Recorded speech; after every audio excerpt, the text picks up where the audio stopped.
Kita awali dengan basmalah. Bismillahirrahmanirrahim. Ibu-ibu masih mempelajari, mendalami tentang yang berhubungan dengan sholat, ya, masih. Oke. Jadi kita sudah belajar tentang hakikat bersuci, berwudhu. Kemudian setelah berwudhu kita menutup aurat, ya, menutup aurat untuk melaksanakan sholat. Kemudian menghadap ke kiblat. Ya, kita sudah bahas tuh pentingnya menghadap ke kiblat. Nah, setelah itu kita berdiri, ya, berdiri bagi orang yang mampu, ya. Namanya di dalam surat Al-Baqarah ada penggalannya, wa qumu lillahi qanitin. Berdirilah untuk Allah dalam sholatmu dengan khusyuk. Jadi memang berdiri dalam sholat itu perintah Allah langsung, ya kan, di dalam surat Al-Baqarah 238. Maka berdiri dalam sholat itu bagian dari rukun, ya. Bagian dari rukun sholat. 238 surat Al-Baqarah, ya. Wa qumu lillah, berdirilah kamu kepada Allah, ya kan. Jadi kumu itu asal katanya koma, ya. Kalau di Indonesia koma lain lagi artinya, Bu. Orang yang tidak sadar itu namanya koma, ya. Wa qumu lillahi qanitin, itu perintah Allah. Berdirilah untuk Allah atau berdirilah kamu kepada Allah qanitin, dengan khusyuk, ya. Kemudian Rasulullah menyatakan sholli qaiman, sholatlah dengan berdiri. Fa'il lam yastati', kalau tidak mampu, faqa'ida, maka duduklah, ya. Kemarin duduknya itu di lantai, ya, yang utama sekali di lantai. Jadi usahakan dulu, kalau tidak mampu nanti sholat berdiri, maka usahakan duduknya di lantai. Targetnya bisa sujud, betul-betul bisa sujud ke lantai, ke bumi. Kalau nanti di lantai tidak bisa, tidak kuat umpamanya, karena kaki tidak bisa dilipat segala macam, maka nanti duduknya baru pakai kursi. Kalau duduknya pakai kursi, jangan lebih rendah ruku daripada sujud. Nah, itu kemarin sudah disampaikan, jangan, ya. Nah, nanti kalau memang di kursi tidak bisa, di lantai tidak bisa juga, fa'il lam yastati' fa'ala jambi. Nah, kalau begitu nanti maka dibaringkan di sisi tubuhnya atau berbaring, ya kan. Maka itu ini yang dikejar rusuhnya, ibu-ibu. Walaupun berdiri dalam sholat itu adalah rukun, tapi kalau memang ada keberatan atau kesusahan, mungkin karena sakit atau karena kondisi tubuh, maka boleh, hukum itu berubah. Maka situasi, kondisi dalam Islam itu bisa merubah hukum. Kalau seandainya mampunya berdiri, ya berdiri. Kalau nggak mampu berdiri, ya duduk. Pamannya lagi sakit, fisiknya lemah, tidak mampu berdiri, maka boleh sholat sambil duduk. Jika nggak mampu juga, boleh sholat sambil berbaring. Bahkan dengan isyarat saja. Nah, benang merahnya itu, ibu-ibu, adalah bahwa sholat itu wajib, gitu. Jadi selagi akalnya sehat, fisiknya nggak sehat, dia tetap sholat. ya kan? Tetap sholat. Kalau seandainya tidak bisa, kondisi tidak aman, umpamanya, maka dia tetap saja sholat, nanti dicari tempat yang aman. Walaupun boleh ya, umpamanya lagi sholat di masjid atau di rumah, sedang gempa gitu, boleh dihentikan sholat itu untuk menyelamatkan diri, nanti disempurnakan, ya kan? Boleh itu, ya kan? Ini menunjukkan sholat itu tidak bisa dihentikan walaupun dalam keadaan sakit sekalipun gitu, ya kan? Coba ibu buka surat An-Nisa.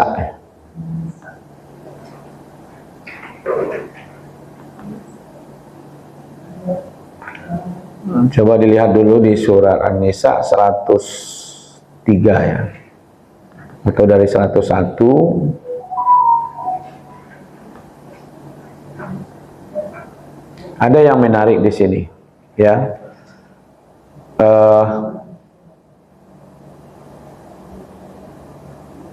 Di ayat 102-nya, Bu.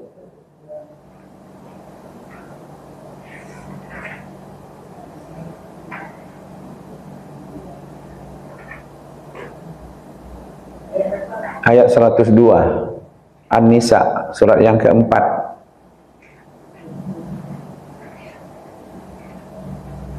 Ini berdiri di sini. Wa iza kunta fihim, gitu ya, fa aqamta lahumus salata faltakum ta'ifatum minhum ma'aka wal ya'khudhu asliyatahum fa iza sajadu falyakunu min waraikum. Apabila kamu bersama dengan mereka atau berada di tengah-tengah mereka, itu sahabatmu, lalu kamu mendirikan sholat bersama-sama mereka, maka hendaklah segolongan dari mereka berdiri atau sholat bersamamu dan menyandang senjata.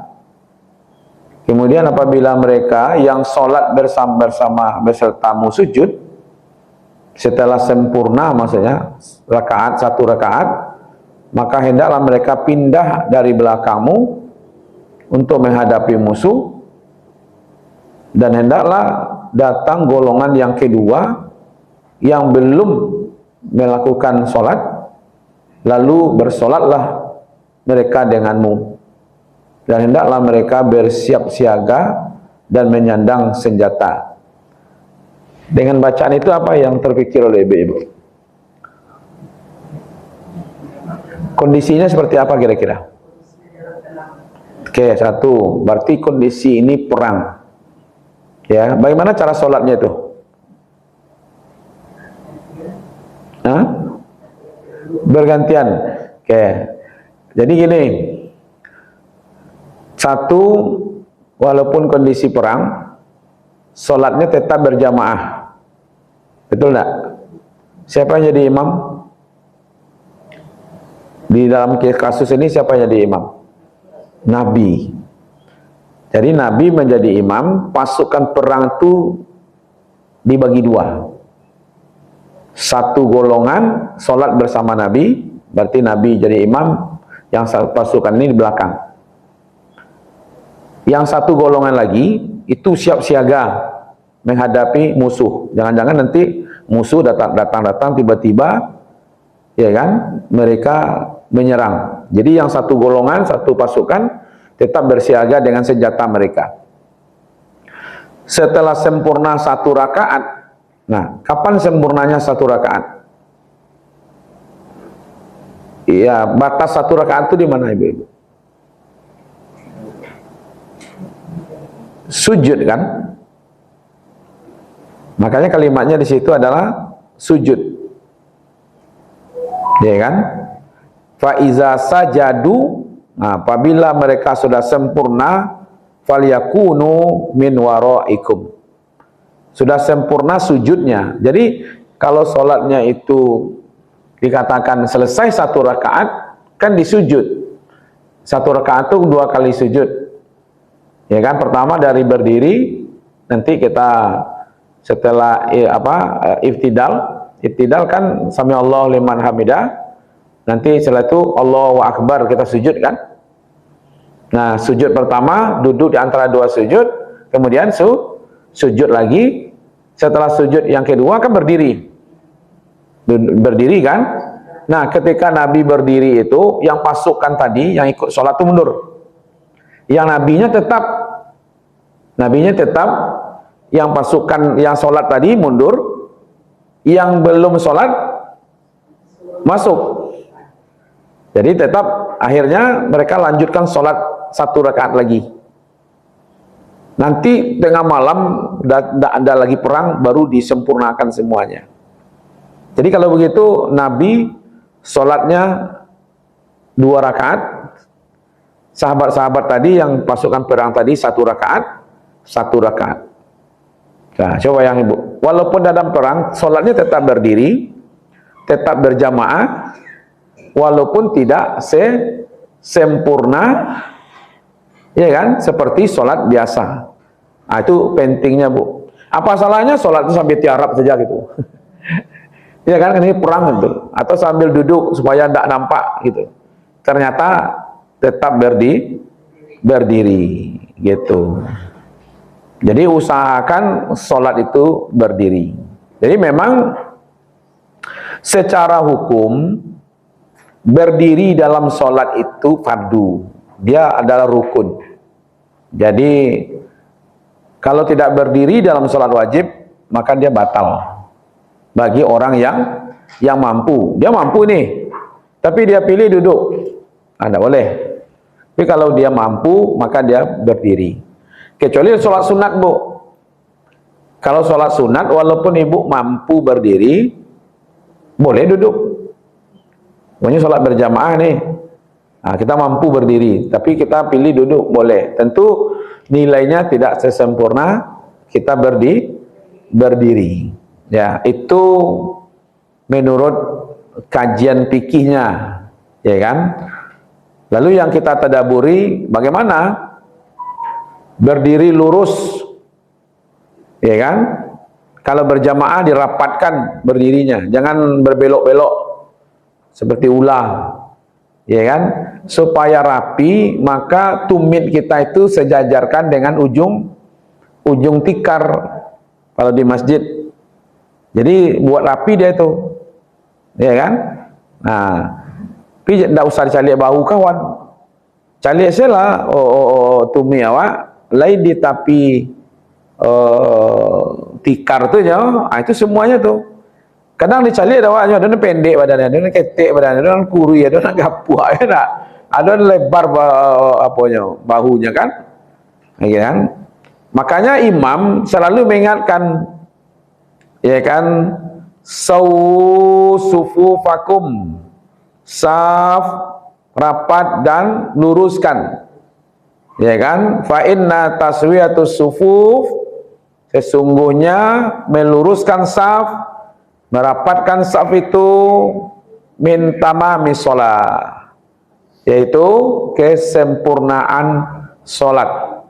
Jadi kalau berdiri itu adalah rukun, sejajar dan rapat itu adalah sempurnanya.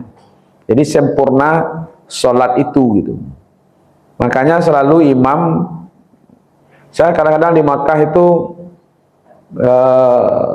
bisa membedakan siapa imamnya dari kalimat. Kalau Sudes itu dulu dia sering begini, sawf. Nah, kalau udah itu 2 kali itu, ini suaranya nih Sudes ini, ya kan? Ada juga sawf akimu sufufakum wa tarasu, ya kan? Ada saddul halal. Saddul halal itu artinya celah-celah yang ada itu, ya jangan berjarak Bu. Seolah-olah apa binatang yang paling akrab dengan kita? Kucing. Nah, jangan lewat di antara kita dengan tetangga sebelah itu kucing itu jangan lewat di situ. Habis itu aja rapatnya tuh. Aduh. Nggak bisa lewat di antara kaki awak dengan kaki tetangga sebelah awak tuh gitu. Kalau dulu istilahnya tuh anak domba. Ya kan? Itu berdiri ya. Secara akhlaknya ya posisi tegak, lurus, jujur, teguh menghadap kepada arah kiblat. Jadi berdiri menunjukkan penghormatan. Jadi menghormati. Sama lah dengan kita ibu, kalau ada datang tamu, awak sedang duduk, tu tamu awak tiba. Awak duduk saja mau dirikonya. Apa yang terjadi? Kurang hormat. Ya kan? Jadi berdiri itu bukti sebenarnya penghormatan. Ya kan? Nah, jadi penghormatan terhadap Allah menunjukkan bahwa kita siap gitu. Ya kan? Kita siap. Ya kan? Kalau secara fisiknya ya postur tubuh kita menyeimbangkan tulang belakang kita, melatih konsentrasi, ya kan? Itu diantaranya berdiri, ya kan? Jadi ibu-ibu gerakan sholat itu semuanya kalau disempurnakan, ya kan? Itu bagian dari kesehatan. Makanya sebenarnya kita ini sudah keliru ya. Kalau bersenam-senam kita kejar kemana-mana kan, ya kan? Lama-lama. Padahal gerakan sholat mulai dari berdiri, ruku, i'tidal, sujud, duduk antara dua sujud, itu semuanya aturan yang dibuat oleh Allah dan Rasul. Ya kan? Maka lebih hebat tuh Bu, gerakan sholat tuh. Maka tuh kalau bisa agak lama gitu, berdirinya lama, rukunya lama, sujudnya lama, ya kan? Itu khususnya di sholat sunat. Maka itu ibu bisa buat sholat berdiri itu lama. Ya kan? Bisa. Qanitin, dengan khusyuk, dengan, ya kan? Pernah dengar kunut? Ya, kunut itu kan dari kata berdiri lama sebenarnya.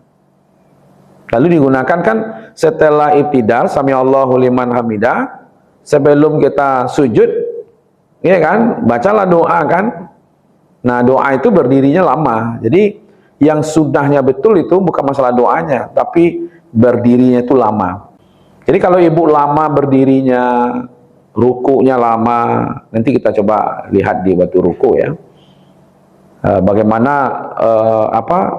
membawa kepada kesehatan. Sujud itu membawa juga kepada kesehatan. Nah, sekarang berdiri. Berdiri itu betul-betul tegak lurus. Jadi postur tulang kita itu memang diletakkan di situ. Nah, makanya nanti setelah kita ruku, kan i'tidal itu, berdiri lagi itu kan, sempurnakan lagi dulu. Makanya jangan sami Allahu liman hamidah rabbana, jangan langsung kayak belum sempurna tulang itu berada di posisinya, lalu sudah sujud.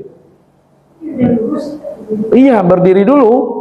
Makanya bacaannya ibu, bacaannya itu, ya kan? Kan sami Allahu liman hamidah, itu kan? Itu yang sambil bergerak. Rabbana walakal hamdu mil'us samawati wa mil'ul ardi wa mil'u ma syi'ta.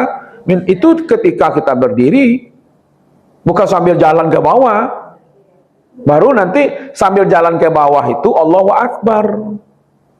Allahu Akbar itu berakhir ketika kita sujud. Jangan ketika sudah sujud. Ini ada pula orang hanyang saja ke bawahnya. Latibo di tempat sujud Allahu Akbar. Berarti bacaan sujudnya Allahu Akbar. Padahal bacaan sujud bukan Allahu Akbar kan. Bacaan sujud itu subhana rabbiyal a'la atau subhanaka Allahumma rabbana wa bihamdika Allahumma gfirli. Ya kan? Nah, itu dulu berdiri itu melatih postur tubuh kita. Ini hikmahnya, Bu. Nampak itu mana yang sudah lari-lari klepnya tuh nampak di tagaknya tuh, cara tagaknya tuh kok tiba joto tuh lah nampak kokoh tagaknya tuh. Enak. Nah, itu makanya dibiasakan berdiri itu dengan cara yang benar sehingga keseimbangan tulang kita itu. Dia melatih konsentrasi di situ. Jadi berdiri dalam sholat bentuk sebenarnya memperbaiki posisi tubuh kita, ya kan, konstruksi tubuh kita. Jadi ada lurus, ada nanti membujur, ada nanti ke bawah. Jadi apa? Kan di punggung itu ada bola-bolanya itu kan, tulang-tulangnya itu, antara tulang itu ada kan saraf terjepit itu sebenarnya di situ ya, antara tulangnya itu, buhul tulangnya itu nanti ada di situ yang tumbuh, iya kan. Nah karena dia bergerak gitu maka dia terjepit di situ, iya kan. Kenapa? Apa yang disuruh orang untuk menghilangkan saraf terjepit itu? Bergeraknya di mana? Apa? Nah, berarti ini, itu ada posisinya nanti ketika kita sujud.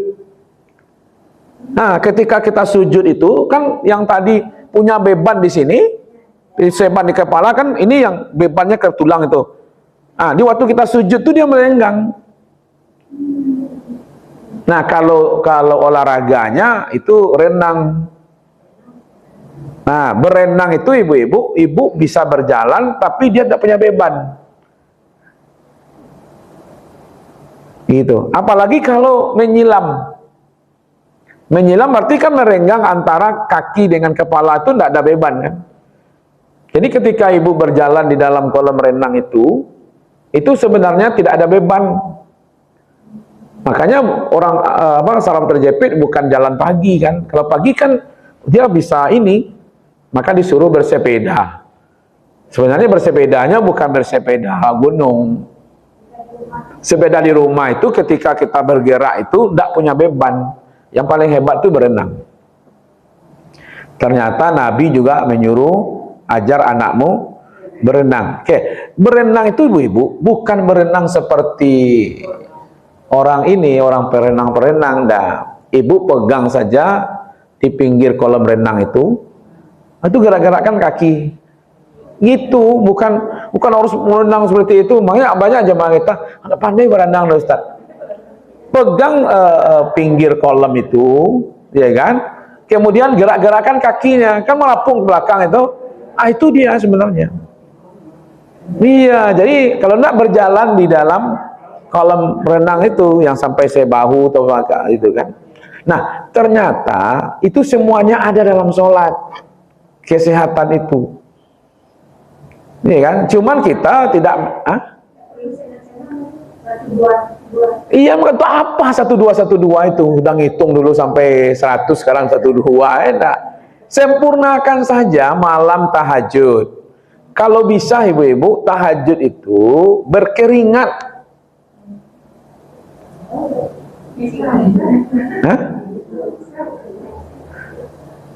Itu makanya tadi berdirinya lama, rukuknya lama, iktidalnya lama, sujudnya lama, duduknya lama. Jadi Nabi yang menyebabkan ibu-ibu, kalau sholat Rasulullah itu kan 11 rakaat cuman.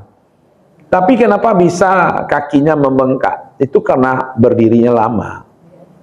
Makanya ibu boleh membaca ayat-ayat bukan satu surat saja. Bisa. Pamannya satu rakaat pertama ibu hafalnya surah Al-Baqarah apa? Alif lam mim zalikal kitabul la raiba fihi hudal lil muttaqin sampai ulaika humul muflihun pamannya. Kemudian tambah ke atasnya apa lagi? Iya, boleh. Apa yang hafal? Iya kan? Hafal waduha pamannya. Jadi dari alif lam mim sambung ke waduha. Satu berdiri itu. Iya, satu rakaat itu. Waduha hafal, alam nasra hafal juga. Nah, tambah. Berarti 3 tuh. Ini kan supaya lama gitu. Usahakan jangan bolak-balik. Nah, itu. Pamannya setelah Fatihah baca An-Nas. Atau setelah An-Nas mereka baca Al-Ikhlas, itu balik-balik. Kalau bisa berurutan gitu. Jadi boleh sesuai dengan kemampuan kita. Nah, berdiri itu bagian kesehatan. Kalau dilihat bagaimana berdiri, ya kan, sehingga postur tubuhnya lurus. Nah, kalau kita lihat hikmahnya, berdiri itu pengagungan kepada Allah. Makanya kalau ibu-ibu mampu berdiri, lalu sholatnya duduk, tidak sah. Kalau sholat wajib mampu berdiri, lalu dicoba-cobanya duduk salah, tidak sah tuh. Tapi kalau sholat sunat boleh, tapi sholat wajib, maka di sholat wajib berdiri itu rukun, ya kan? Melatih kita disiplin, ketundukan kita kepada Allah. Karena tadi waqumu lillah qanitin, berdirilah kamu menghadap kepada Allah itu dengan berdiri. Jadi berdiri dalam sholat bagian bentuk kepatuhan kepada Allah. Karena Allah yang memerintahkan supaya sholatnya berdiri. Kusuk, berdiri, ngadapnya tetap ke tempat sujud, bukan ke depan, tapi ke tempat itu yang saya sebut kusuk. Nah, tandanya ibu-ibu kalau sudah berdiri berarti di situ kesiapan kita.